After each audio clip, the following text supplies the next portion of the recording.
It's the hilarious and fantastic Russell Kane. It's very tempting to fall into my dad's habit of hard work plus sacrifice equals success. But he missed a vital component. So I actually put it in brackets, hard work plus sacrifice, multiplied by joy. If you can't find your car keys, why not put your fist through the connecting wall? All of that stuff. I didn't want to have children or get married with those traits. It was all bordering on self-harming. It was getting dangerous. I thought, I've got to get it fixed. I think that was the moment I buried finally my final traits of my father.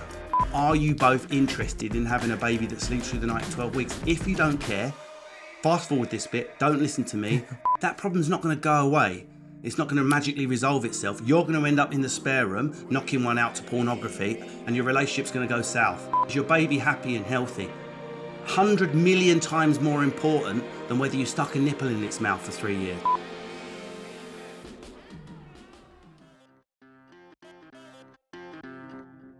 Hello and welcome to the Dadvengers podcast, sponsored by Tonka, because being tough is all about getting out and playing.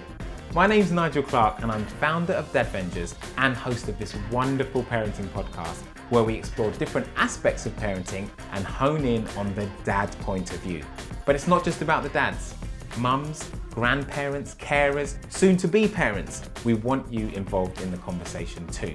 So wherever you're listening to this podcast, please, please, please subscribe. It's so important because we can only continue to have important conversations like this if we can prove you're out there listening, and subscribing is the best way to let us know.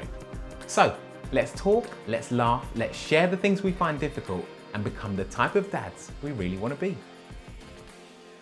This week's guest won the 2004 Laughing Horse New Act of the Year award and has since then climbed the comedy ladder to become one of the UK's top comedians. He's also a presenter and host of the brilliant Man Baggage podcast, and if that wasn't enough, he's also written an incredibly insightful yet funny book about growing up with the most ultimate of alpha males. I'm so pleased to welcome him to the podcast. It's the hilarious and fantastic Russell Kane. Hello. Dude, I'm so pleased to have you here. Mate, I haven't heard the Laughing Horse trotted out for quite a long time. Dude, I wanted to go back to the start, back to the beginnings, back to the essence. Okay, I'm with you. The thing is, I've really enjoyed looking forward to this one because I didn't realise we had so much in common. I grew up in Enfield, dude, a different side of Enfield. But You grew up in the good side, I can tell by your accent. I grew up in Enfield. I had mates at school that would frequent some of the pubs that your dad used to frequent. I used to work at Roller Express. Are you joking? No, I'm not joking. During the day though, not in the evening, obviously. In the day, as a roller skating steward, not down at Desire 93, giving it large, going ooh, ooh. Yeah. But just I think that because we grew up in the same places and I enjoyed listening to your book so much, I think that we've got a lot to talk about and a lot to laugh about and a lot to get into. So yeah, thanks for being here. Great. My pleasure. So let's start with your dad and growing up with the most ultimate of alpha males. You talk so eloquently about it in the book. And for me, the detail that you can remember from your childhood is amazing. It's like almost you were taking a journal. Did you take a journal? I didn't, but Lindsay says this to me as well, but I didn't realise that's not normal. So I say to Lindsay, what did you do? She's like, well, I don't remember anything before I was 9. Lindsay's dad doesn't remember anything before he's 16. So I don't think it's usual to remember as much as I do. And the reason I know whether they're real memories or false memories is we moved when I was 5. So it's really easy for me to know what I'm remembering between birth and 5 because I'm remembering the flat. I can see the flat, I can see the rooms, I can see the corridor, I can remember the bathroom, I can remember my bedroom, I can remember my cot. Only one memory in the cot, but it's very distinct. So there's a lot of memories there. But after 5 or 6, my memory's really quite sharp. Like I can delve in. I can't remember what I was doing when I was 8, but I've got lots of memories where I know, well, I was probably about 7, 8 or 9. Then I can use photos to try and pinpoint when that was. I don't know. I've just always had a memory of event. Awful short-term memory, absolutely abysmal. Don't get me to post a letter.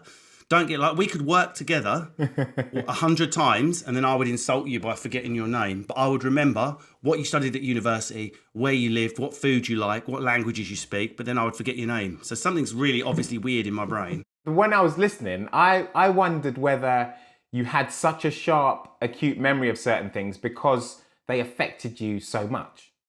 Maybe, yeah. I mean, that's the same as all memory, I suppose.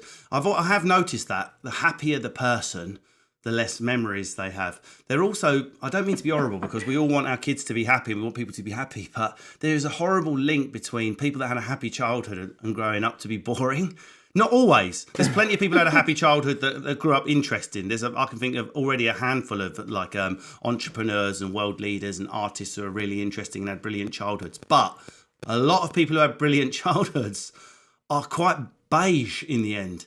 And a lot of us who had more interest, my childhood was not unhappy, I can say that right off the top, but it was more interesting and nuanced, and there was a bit more conflict, and I was a bit more like a cuckoo that felt like I didn't belong or something. And it tempers the metal a bit more with the hammer of experience. And I suppose each one of those little hammer blows, you're more likely to remember, even if they're positive. Yeah, I mean, there's so many different little stories that you tell that I just wanted to ask questions about. And yeah, let's just delve into them. He loved his car, didn't he? And he was all about the fact that you had to work hard at whatever you did. There was no shying away from anything. There was no getting out of doing anything. It was all about working hard to get what you wanted, even if that was at the demise of something that you could benefit from. Yes. That was my dad's main thing, a sort of Jesus-like cross in the lounge about how hard everything needed to be if it was any good.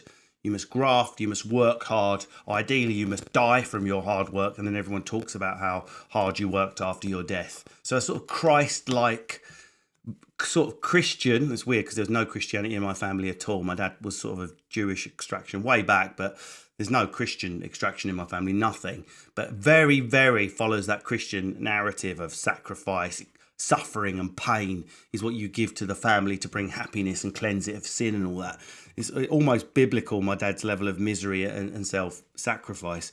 And that was what it was all about. Hard work and sacrifice is the only way to success. And I did a show recently with someone called Jake Humphrey, and I direct you to his amazing book, High Performance. He has a Jake's an old CBeebies person from like my right. circles. Yeah. He has proper people on, and now and again he has like a weird wildcard one like me, and sometimes they work and sometimes they don't. Apparently my episode was quite good. So I'll be like on after someone like Lewis Hamilton or someone like ridiculous like it'll be me. And I said to him, the formula that I've come up with in life is a modification of my dad's formula. Yes, I'm successful, right? I'm successful in earning money despite the market not being favourable to my demographic. There's been obviously an adjustment at the moment. We need more representation on TV. I back that. And so for someone like me to continue to try and grow in this environment, you've got to work hard and do it on the basis of I still belong in this conversation, right? And it's very tempting to fall into my dad's habit of hard work plus sacrifice equals success. But he missed a vital component. So I actually put it in brackets, hard work plus sacrifice, multiplied by joy equals success.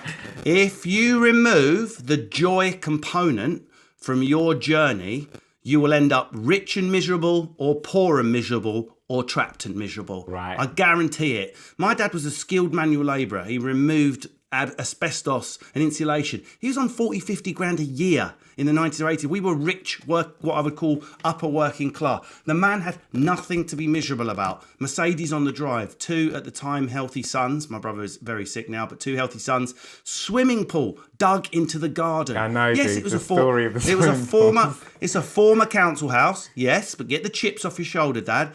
We've doubled the size of what was a council house into what today's got to be like a 400 grand property. Yeah, what was there to be miserable about? But it's because the hard work and the sacrifice was without joy. And people listen to this and they go, yeah, but I work in McDonald's, Russ. All very well for you. Where's my joy? You need to look either using meditation, faith, ninja mind tricks, or changing your job for the joy and the luck in what you're doing. Get a picture of a Syrian or a Ukrainian dad on your phone, whatever it takes to realise how lucky you are to be sat in your comfy sofa after flipping burgers or whatever. Find the joy in what you're doing, or don't do it, or change the way you're operating. Then the money will come with the happiness. If money, and also you get to define the elements in that equation. Success doesn't mean money. Success means whatever it means to you. I'm Let's end off. a massive believer in what you just said about enjoying what you do. I'm an advocate for that as well, through and through. If you enjoy what you do, you're going to work harder at it. You're going to enjoy it while you do it. You're going to push it to new levels. You're going to push it to new boundaries. And then you will just feel more fulfilled as a person. So I am in full agreement to all of that. Ultimately, it's the short answer to your question is it blighted my dad's life and he died a miserable man with a 40 grand Mercedes on the drive and a 300 grand house. How'd you die miserable like that? How? What I also took from the book about your dad was that he was the way he was because of the experiences that he had as a child again. And your nan was not the nicest of people, was she? No, she was a bitter, twisted, up old harridan, bronchial, emphysemic, smoking, stinky old witch. I mean, she died when I was 7. I don't remember anything except the sort of crone in the corner of the room. She hated me because I was dark-skinned, dark-eyed and dark-haired. I mean, you've got to understand how complicated this is. I know, obviously, you're black, so there's the whole thing about colorism where you come from. But imagine how up, if I can even appropriate the word colorism for this conversation, is when you're coming from Jewish extraction and your nana, she's half Jewish, Nana Eva, is praying for a blonde child. I suppose it's the same thing, really. But it's more complicated. I know it's complicated when black people who should be proud of African heritage are lusting after light skin. That's complicated enough. But imagine if you're lusting after light skin when the people who lusted after light skin got boners over butchering you. I mean, that's so f***ed up. And so my great-granddad, the Jewish one, Granddad Wolfie, he would cross the street from Jewish people. He would not want Jewish people in his shop. So he was racist. And I think you can't... There's a debate about whether you can call Jewish a race. You can. You can measure the DNA. You can see it. Ashkenazi Jew is in the blood. You can measure it. It is a race. It's not even a debate. And so he's racist. I mean, I didn't even know that was a thing until I got to 11 or 12 and my dad explained it to me. And so Eva was lusting after this blonde child. My dad came out, blonde hair, blue eyes, blonde curly like Jufro hair. And of course I come out, this sort of dark skinned gypsy looking thing because of my mum's side. So I represented so much. I was taking her baby David out of the home, aged 35. And I was this sort of dark-skinned cuckoo that was nothing like him. I wasn't masculine. I wasn't into football and climbing. I was effeminate. And there was just no connection there. And she'd put into my dad that everyone always lets you down. It will end in... Everyone always leaves. Your dad left you, which of course my dad did leave him when he was 18 months. You know, everyone's an arsehole. Don't trust anyone. And unfortunately, he took that on board. But sooner or later... And this is a big conversation we've had in 2020, if you like, a cultural conversation. You've got to break those chains of misery from the generation. But otherwise, you're enjoying your wound. You know, like, oh, look at my wound. And it only gets you so far. And I just refuse to carry it on. I could have just carried that on. I could have carried on my dad's life. I'll probably fail. I'll probably die in poverty. I probably will die in poverty. That's the face of most stand-ups. To end up with nothing in the end when you're not the next big thing. But I don't focus on that because I've chosen not to. Do you think there was a defining moment where you said, right, I'm never turning out like that. I'm going the opposite way. I'm going to make some sort of change so that I don't end up like my dad? Well, so I was obviously born a bit weird and different with all this energy. Everything I've turned my hand to, I've worked harder. I'm average intelligence, average height, average... I don't think you're average I've measured it. I've measured it. Every test you can take, I've taken out of ego. And I am in the absolute middle IQ on every test you can do, apart from sort of language skills, but that's because I've learnt so many words. If I locked you in a room and said, learn the dictionary, trust me, you would learn it, right? So it's not intelligence, is it? It's just, it's willpower. There's nothing special about me. It's crucial people understand this. I'm sat here 5'10" with an average IQ. And I've done everything off the back of that. And I've been like that from the moment I realised I didn't want to smoke weed over the park and just become another statistic. That happened at 19. Started dating a posh girl and I was determined to get to university. And I've done that. I did it with a jewellery career. I did it with an advertising career. Now I've done it with comedy. So all those things were happening anyway, which were unlike my dad. My dad was quite defeatist. What's the point in trying? The point where I threw away the life lose your temper down on yourself fully was when I did the Hoffman process. And that was much later on. In fact, that was in 2009. And the Hoffman process is a residential course where you just, I wouldn't call it therapy, that sounds a bit extreme, but you just sort of get to the bottom of any demons. And that was the tape that my dad had put in there. Doesn't matter how good it is, you are, it will turn, it will fail, it will turn crap. If you can't find your car keys, why not put your fist through the connecting wall? All of that stuff. I didn't want to have children or get married with those traits. So there was an incident, I lost my temper, and I thought, I'm getting that fixed. I've never hit another human being, even at school. I've never hit a man. I've never had to even defend myself in a pub. It's always hurting myself, punching a wall, ripping a wing mirror off. And I headbutted a plate, basically. I lost my temper, cut my head open really bad, ended up in hospital. I was like, I could have blinded him. This is fucking insane behaviour over a mislaid car key or something ridiculous. And I was getting it's all bordering on self-harming. It was getting dangerous. And I thought, I've got to get it fixed. And I think that was the moment I buried finally my final traits of my father, just for safety. That moment was when you decided to go onto the Hoffman process.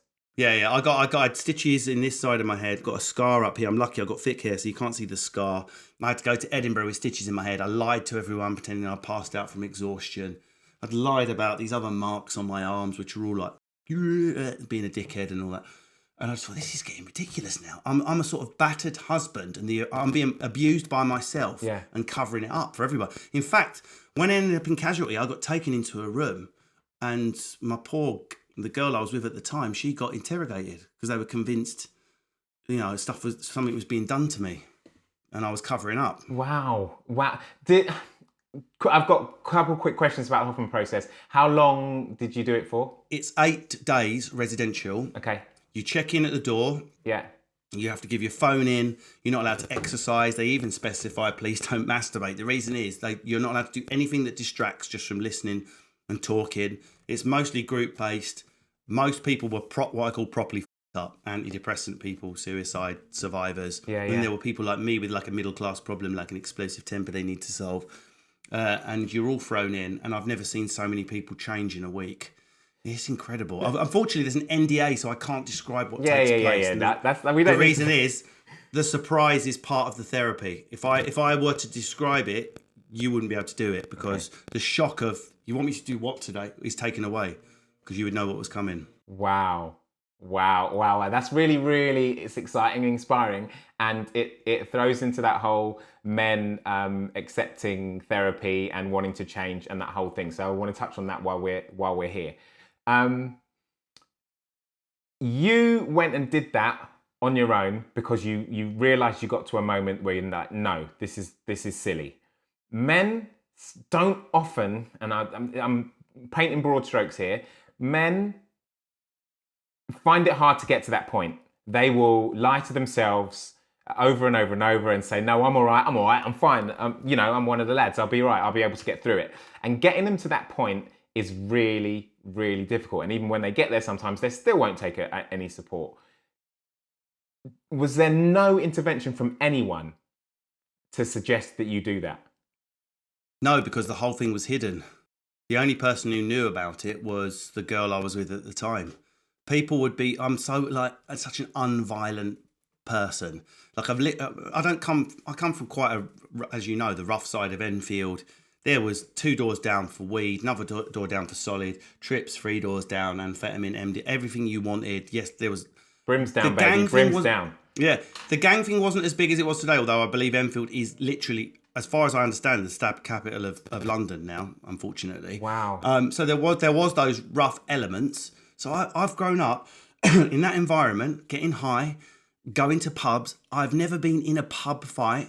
I've never been in conflict. I've never had to hit anyone. I am the guy that can diffuse any situation, which is why I've ended up doing what I'm doing.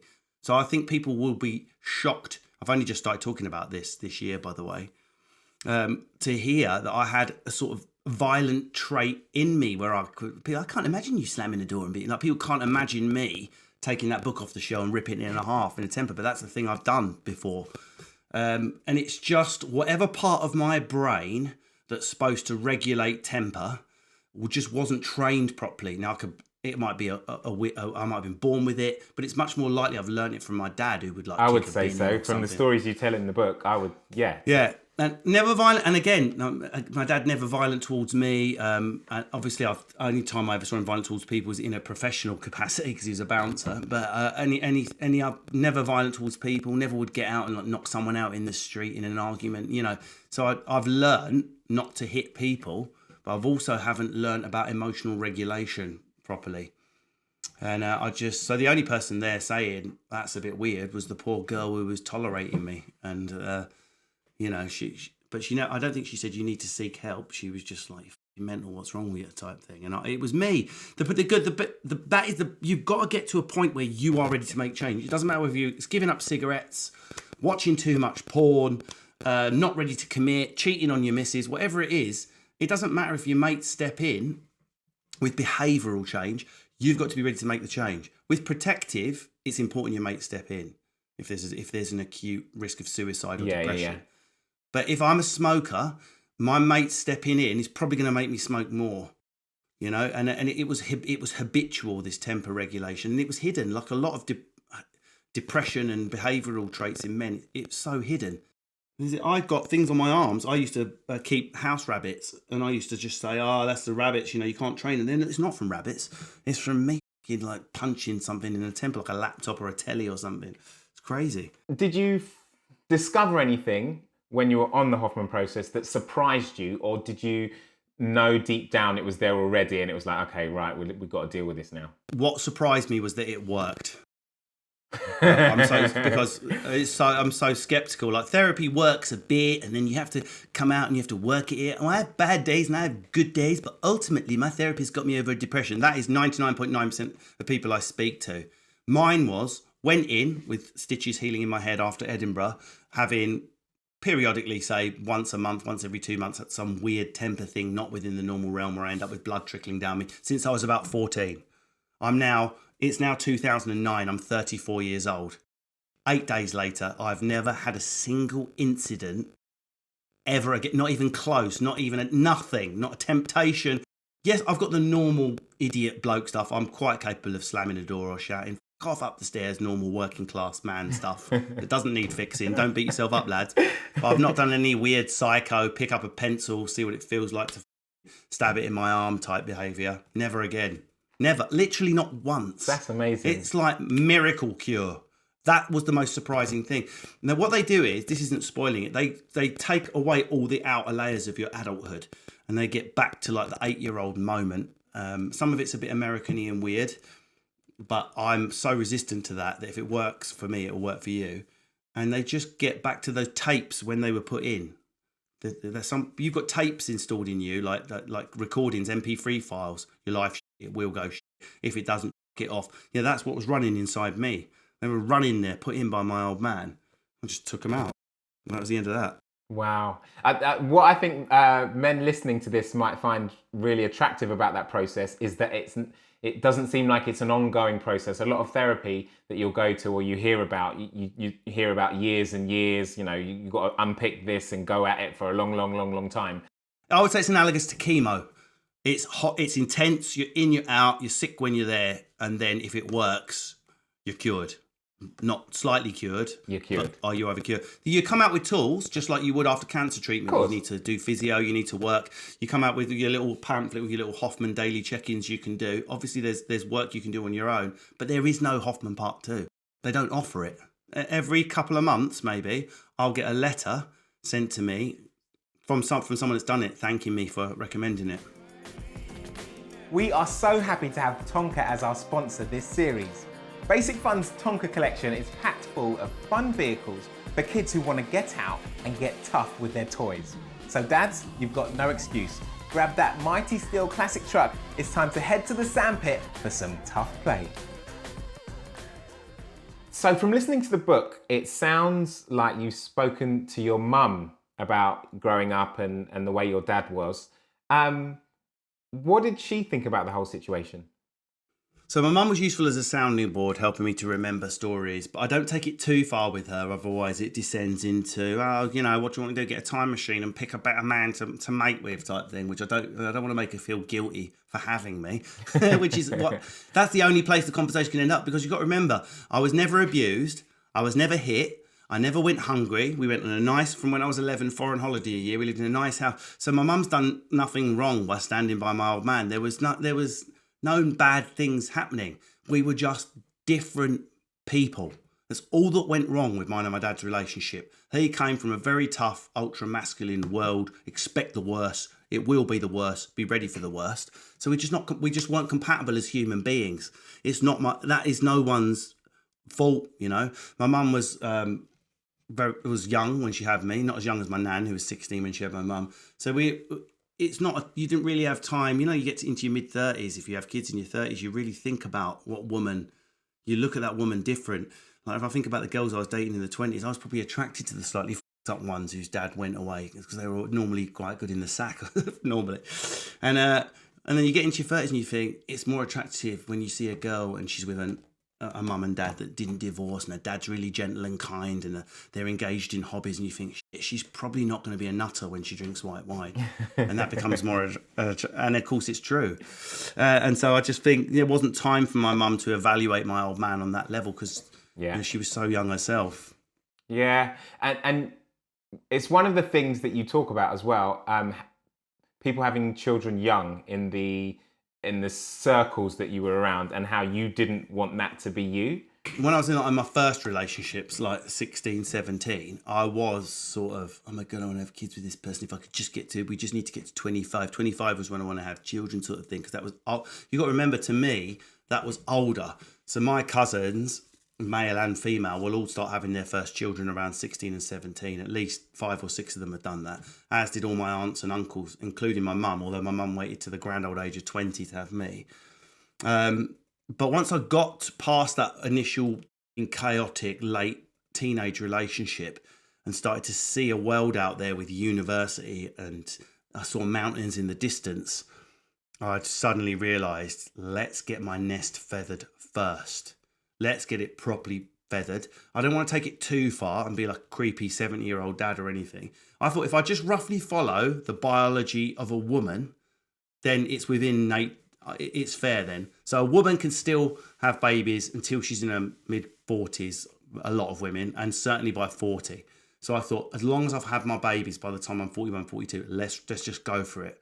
And that was my thinking. And sure enough, Minna came along when I was 39, and it's worked out like clockwork. It was just, I wanted my shit in order. I wanted money in the bank. I wanted a house. I wanted my career established. I didn't want to do it the other way around. Were you worried about being mentally ready for it? Yes, but not after Hoffman I wasn't. So that changed that as well. Yeah, but I've always been good with, my mum was a nanny and a childminder, so I'm very comfortable, particularly around small babies. I know all about sleep and feeding and all the routines and all the stuff that a lot of men worry about. I know backwards because of what my mum did for a living. And in fact, with me and Lindsay, I actually sort of led that side of things, the routine, the sleep routine, the feeding, the weaning, the nappies, the fucking breast pump. I was in charge of all of that because that's what I knew, and I enjoyed it. So I wasn't scared that I wouldn't be mentally ready for that side of things. It sounds like, the way you describe it, you were fully immersed from day dot. As soon as Mina was born, you were up in it, involved, getting stuck in. There are a lot of men that don't do that. There are a lot of men that don't feel as comfortable as you felt to do that. How important is it, and how much did you realise, or did you know that you benefited from throwing yourself in? The first thing I would say is mine and Lindsay's setup is definitely not normal. I know that because every time I talk about it, the couples that we're speaking to, the woman's jaws on the floor. So you shouldn't follow what I'm about to say because it doesn't fit in with 90% of men and 90% of women. However, if you can do a little bit of what I'm about to talk about, it will definitely help you bond with the baby. But broadly speaking, as a man, sadly, even though we're post-feminist and we're supposed to be equal, we're not. Your role for the first, certainly 6 months, probably 18 months, is a sort of shit assistant manager at the side, checking if anything needs doing and normally being told to f*** off. Which isn't too hard a job to be able to do. No, but if you want to be involved as a man, you'll feel quite inadequate and like you get this jealousy sometimes because it's mummy and baby, and then you can be sometimes in the spare room. You're like, what the f***? I've created something that's chucked me out of the nest. There's a bit of that goes on. If your wife has a C-section, like mine did, you will be in the deep end whether you like it or not. Lindsay couldn't pick up the baby. Lindsay couldn't change a nappy for 14 days. So you're talking about a proper newborn still with a bit of fucking umbilical hanging off.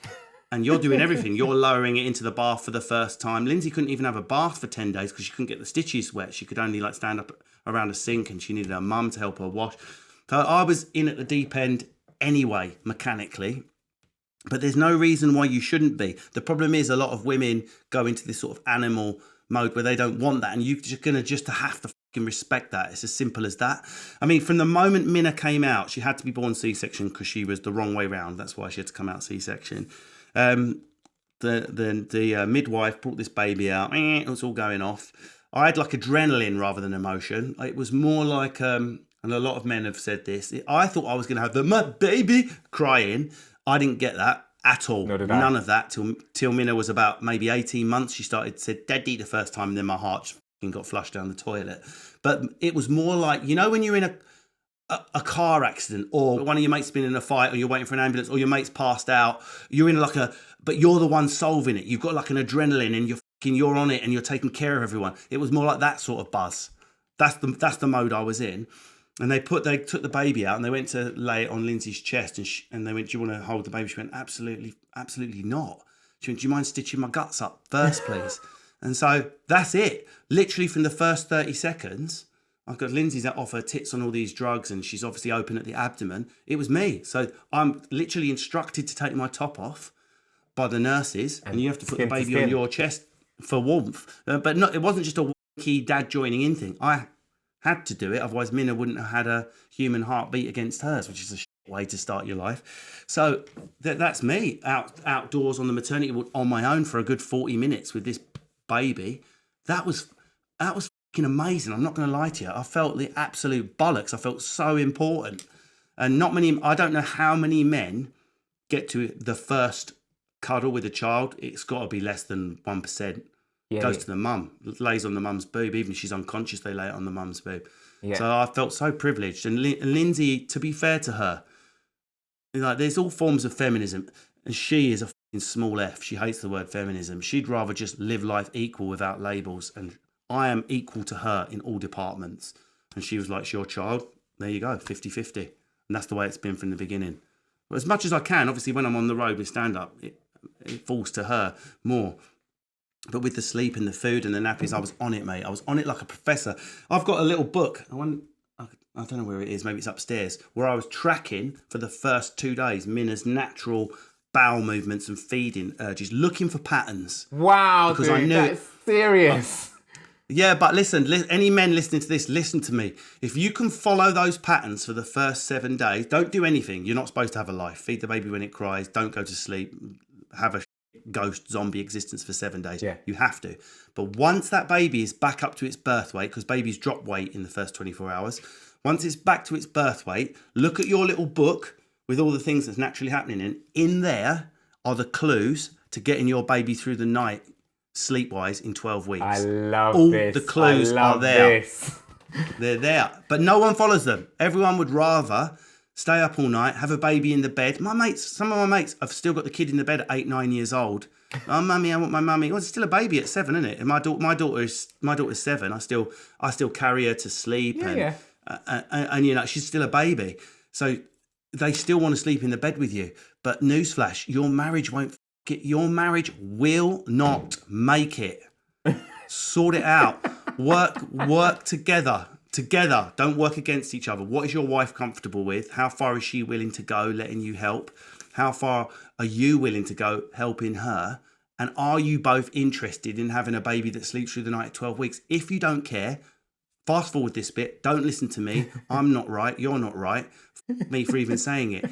If you are interested, look at your child is giving you clues about when they're naturally sleeping and naturally poo.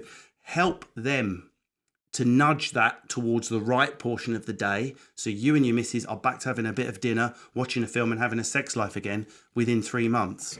Dude, I'm all about it. With my son, Rory, we had him down sleeping by 12 weeks. He was through the night, and yeah, I'm with you. And what was your relationship like? Yeah, you look at each other. Obviously, we run a slightly later schedule here for the first 5 years before Minna started school because of my job. So we put Minna down at 8:30, 9 p.m, knowing we've got till 9 p.m. the next morning. And you look at each other and think, I can't believe it. We've actually served a meal, can watch Love Island, watch a film, whatever. We had a life. We had a life as a couple within 12 weeks. I've got friends that have got kids aged 5, 7 and 8. They still don't have a life. At all. Nothing. We make rods for our own backs. We make rods for our own backs. And I think being able to, I don't want to say put your foot down, but like researching it and doing it the way you did it is gold for me. Absolute gold. Did you find that in a book or was that yourself?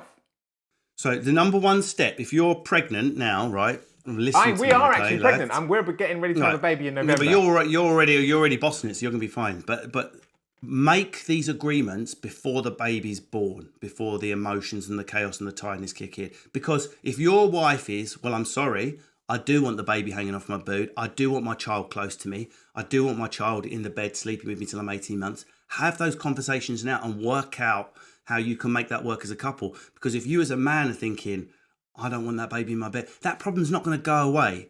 It's not going to magically resolve itself. You're going to end up in the spare room, knocking one out to pornography, and your relationship's going to go south. Trust me. If you both want a baby to be in its own cot, even in its own room, NHS recommends from 6 months onwards, so I have to say that. We went from night number 1, own cot, own room. Then work together and agree it, and then when all the chaos kicks in, you'll both have your target that you want agreed. Yes, I use books.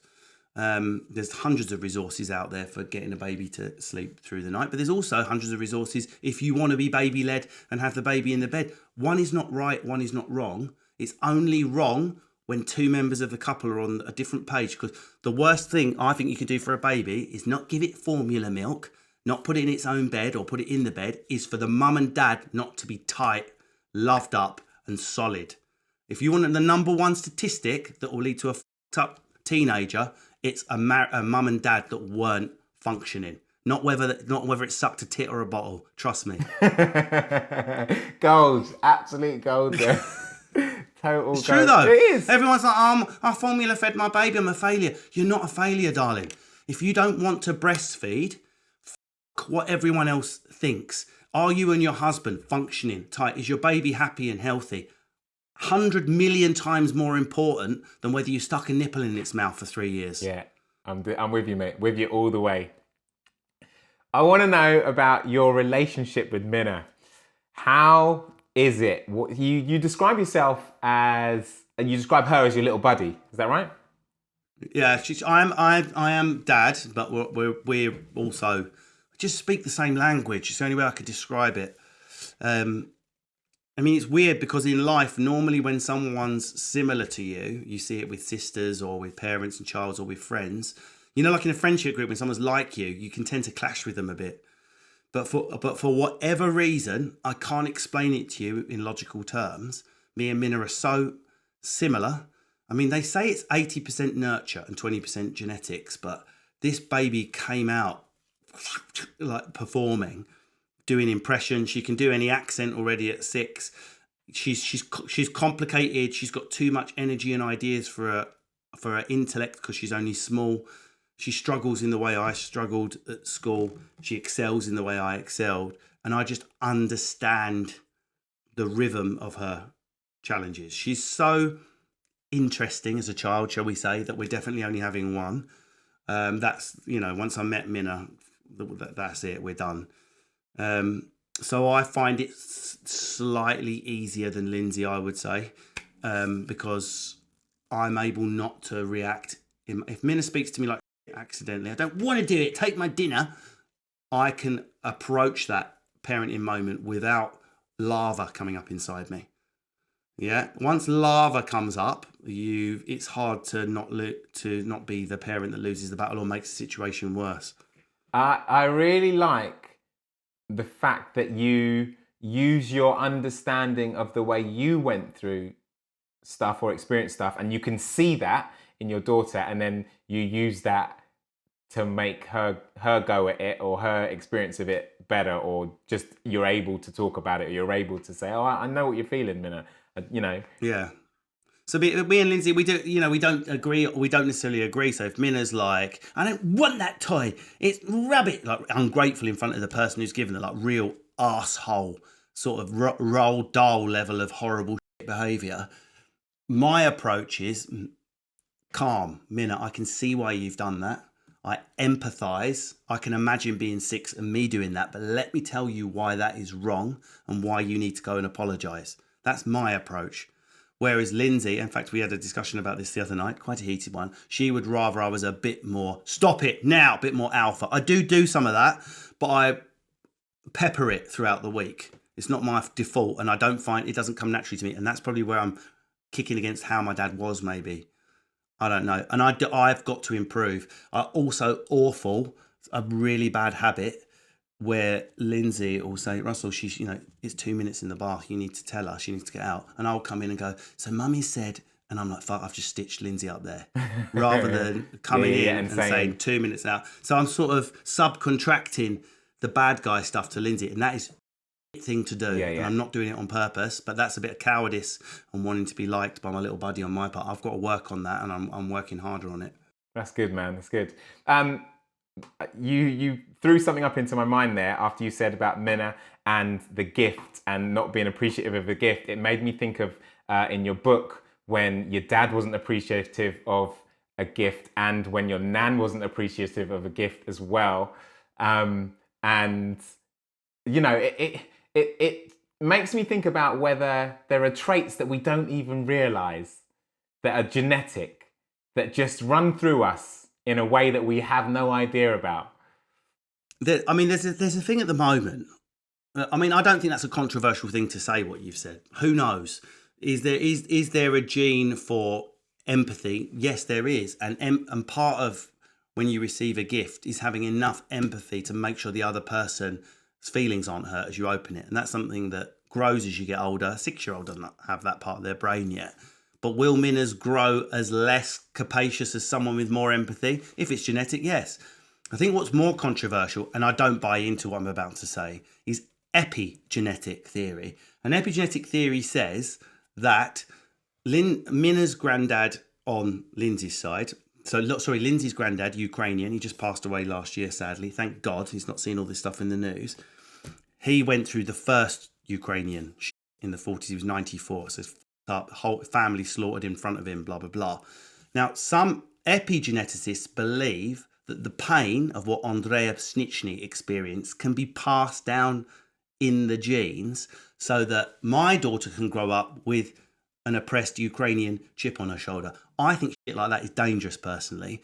I don't want to live in a culture where someone can say, even though I never experienced Russian enclosing my land and slaughtering my family, somehow I carry that pain in my genes. I'm calling bullshit on that theory. Sorry.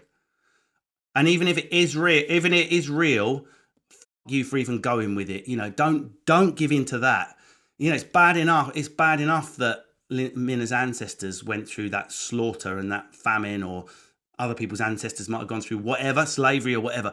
To start saying, I'm actually, not just history, I'm carrying it in my blood. I find that dangerous, really dangerous, because it gives you a free pass away from work that needs to be done sometimes. Totally. I wouldn't be signing up for that either. I think it's much more going to be from the fact that people in your family have talked about it. It's a chip on your family's shoulder. It's being talked about in that way, and you then feel it, and you're carrying it, and you've heard it since you were a child, and you've heard daddy talk about it and nanny talk about it and your auntie talk about it and all of those people, rather than for it to have physically been pushed down in your DNA. The scientists currently put the ratio, and they know at 80-20, 20% genetic.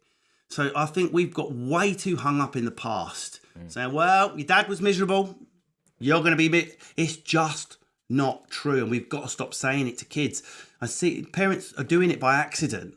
I see it, like a little girl will do, oh, stop being miserable, Leanne. Stop being you just told the child she's miserable. Your dad's miserable, you're being miserable like your dad. Is that genetic, or are you reinforcing? Exactly, reinforcing. It's 80%. We know this because twins that get separated, they get put back together, and initially like, oh my God, we're so the same. But they're not. As time goes on, they're vastly different. Well, how is that possible if they're genetically identical? If you want the proof of this, go to one of the best films I've watched recently, which is Three Identical Strangers. Have you seen it? No, I haven't. About the triplets that were separated at birth. Oh no, wait, is this a docufilm? Yes. Yeah, I've seen it. I know the one you mean. They're like, oh my God, look, our hands are moving at the same time. Thinking they were identical. They weren't identical. They were so different. They had completely different life outcomes. I don't want to spoil it, but vastly different, if you know what I mean. So your genes are not your destiny. If you've had a time and you've had depression and you've had a son, it's not foregone. So pick your language carefully, because that brain is very malleable until they're 35 is the latest evidence. So, particularly if you're parenting a son, which I'm not, it's all the more important to use the right language and to mould that young man into what we want our next generation of young men to be. Yeah, definitely. Listen, Russell, we normally ask our guests to send a couple of questions in, and we're at that point where I have picked a couple out to pose to you. Right, so we've had one from Rivenberg Life, and he says, how do you find balancing the demands of being on the road for work with getting enough family time? It's the worst part of my job and the bit that hurts the most. The thing that was surprising is, I'd taken the year off when Minna was born, and I picked up a job filming abroad, of course, a survival show when she was 5 months old on 4 different continents. I mean, the worst type of job at the worst possible time. And I was surprised how easy I found that. I think, I'm not being sexist here, but I think women may have struggled with that because of the societal guilt that's put on them. You've left you a baby. I was fine. It was just a slug with poo at one end and milk in the other. Yes, I loved holding her and goo and the kisses. Once Minna started talking, I want my daddy, we had little games, it's getting harder. And instead of getting easier as she gets older, it's getting harder. So now that she's 6, nearly 7, it's the worst it ever has been. Even one night away, I feel weird. Because the thing that feels weird, if I was going away for one day and I was working solid, I wouldn't feel guilty. But I'm going away and then sat in like a nice hotel for 6 hours on my own. And I'm thinking, I've come away to sit on my own. That's out of order. Even though physically there's no other way of doing it logistically because I've got to be there for the gig, I feel like I should have brought her with me. I should find a way to bring my mum with me so I can be together in these 6 hours, so I can be interacting. Lindsay needs a break. Lindsay's got her business. And that's a constant worry now, mixed with the disciplinary things that we're having with Minna, where I've spoken about. And again, another unfashionable thing to say. Well, instead of saying dad, let's just say 2 parents. Kids need, I think we're hardwired, not genetic. We're built for 2 parental figures. I don't care if it's 2 men, 2 women, man, woman, whatever floats your boat. Yeah. But one sort of slightly more, wait till I come home, sort of area manager. It can be the woman. It is. My friends, in fact. Yeah. My dad stays at home and she's the one that comes home with waving the fist. But without that sort of House of Lords, as it were, ratifying and going over the legislation of the day, the behaviour slips. And that's the challenge. I'm having to jump onto a Zoom or a phone at night. And have you done your reading? She's like, and the phone's on the floor. I can't get in her face. Yeah. And that's what suffers. The disciplinary development suffers.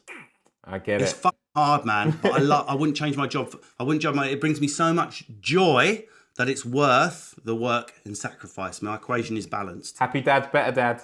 Happy dad's a better dad. We've got one here from Ben Klopatanon who says, you mentioned in an interview 18 months after your daughter was born, that becoming a father for the first time didn't change your life. Do you feel the same 7 years on? Yeah, well, I've answered it in the last one. The first 18 months were relatively easy. Maybe 18 months is a bit of an exaggeration because she was starting to speak and stuff. But I mean, I can remember, this is awful, but I'll admit it so other parents feel less guilty about their smaller things they do. I picked up a big job, and whenever I pick up a big job, 20% of whatever I'm earning has to go on an experience that can't be kept and that can't be saved. And I spend all that money on a holiday or something. It's just something I believe in. Nice. But I don't want to take it to the grave. Do you know what I mean? And so Minna was 6 months old. Anyway, so yeah, get rid of it. Exactly. Minna was 6 months old. Minna was 6 months old. And I said to Lindsay, we're going to Antigua for 5 nights. You and me. We're leaving our baby for 5 nights solid. Now I'm very lucky. We got two nanas. We got Nana South and Nana North. So Minna went to stay with my mum, I think, and we just got on an aeroplane and we went. And I was able to do that. I couldn't imagine doing that now. I could not imagine it. So what we do now is we all go. Me, Minna, Lindsay, and we take the in-laws, and then me and Lindsay go off on little adventures here and there throughout the holiday. We might go one night clubbing, or if we're at an all-inclusive resort like we were in Turkey, we'll go to the other bar and party and roll into the villa. Or that we might have adjoining hotel rooms. So now Lindsay and I, we do take little date nights away, but we don't go past 1 or 2 nights. No, that's lovely. That's really, really lovely. Okay, there's one question we ask all of our guests, and it's this one.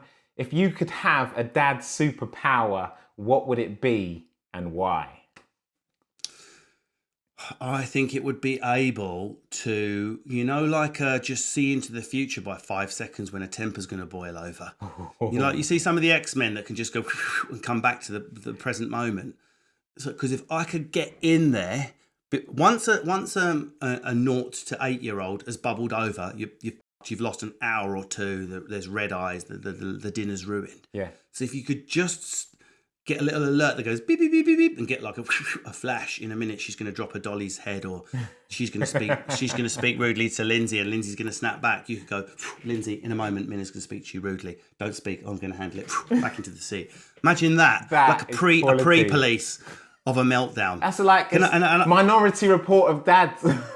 Minority Report. That's it. And I will just finish by saying, if anyone wants to know if I'm exaggerating by how highly strung my daughter is, I just want to put an issue out there that is actually more mainstream than people think. So I can only assume there's some parents out there living with this that don't talk about it. It does the child no harm. It's of no medical significance, and many kids suffer with it and they all grow out of it. And it's where a child loses their temper so bad that they pass out. Not little bit pass out, blue, tongue hanging out the mouth, wee themselves on the floor, look like a dead baby, pass out. Whoa. Right? And that's what my daughter had from 5 months till 4 years. It's called involuntary breath holding. And what happens is on the first, say you're not doing that. They go to cry and they can't get that first cry out. They keep breathing in and they're gone. It looks much scarier than it is. Obviously the first time, it is genuinely scary. You think your baby's choking or dying or something, you call the ambulance and all that. But after that, it's more of a problem for everyone else around you who don't know what's happening. If you're in a supermarket, people call an ambulance, or if you're at a children's party, oh, the baby's dead. Like, no, it's normal. So you're sort of policing other people's reactions, and they just grow out of it. And it caused an issue with discipline, because once my daughter got to 3 or 4, she knew that she passed out if she lost her temper. So she was able to say to me, are you going to take this dolly away from me? Because if you do, do you know what's going to happen? I've passed out. There's someone who thinks you're Nick Grimshaw over there filming. They're gonna film it. They're gonna put it. Is that what you fucking want? I'll see you at the till, motherfucker, and I'll have the accessories for the Barbie as well. Basically, that was what my life was like for 2 years. So if anyone out there is suffering from involuntary breath holding, you're not alone, and I know how embarrassing it is. It's embarrassing. Like on an aeroplane, I'm like holding a blue baby all the way home. People thought I was just... my daughter passed out 3 times on the flight from Mallorca. Because you can't really say to a 2-year-old, you must fasten your seatbelt if they don't want to fasten it.